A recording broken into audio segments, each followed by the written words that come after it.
Sir ఇప్పుడు ఒక burning issue నడుస్తుంది సందీప్ సార్ ఏంటంటే పెన్షన్ల గోల.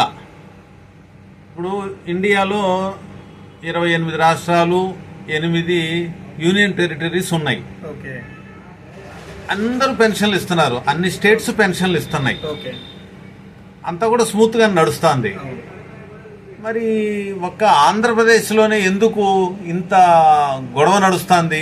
నీకేమన్నా లాజిక్ ఏమన్నా అర్థమవుతుందా? ఏమై ఉంటదంటావు?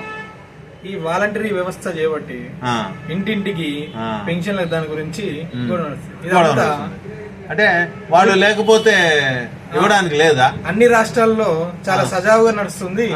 దాని మీద ఎలాంటి కాంప్లికేషన్స్ లేవు. అంటే ఆంధ్రప్రదేశ్ లోనే వాలంటరీ వ్యవస్థను పొలిటికల్ స్టంట్ గా వాడుతున్నారు. అది ఇది కరెక్ట్ చెప్పావు. దీని మీద చంద్రబాబు నాయుడు గారి మీద బురద జల్లాలని చెప్పి ఇది ఒక పొలిటికల్ సైన్స్ గా స్టంట్ గా నేను భావిస్తున్నాను.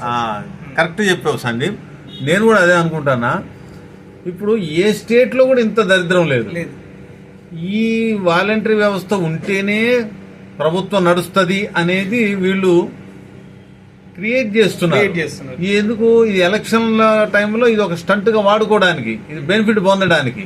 అంటే ఇది వైసీపీ వాళ్ళు క్లియర్ గా చేస్తున్న బదనం అది. ఓకే.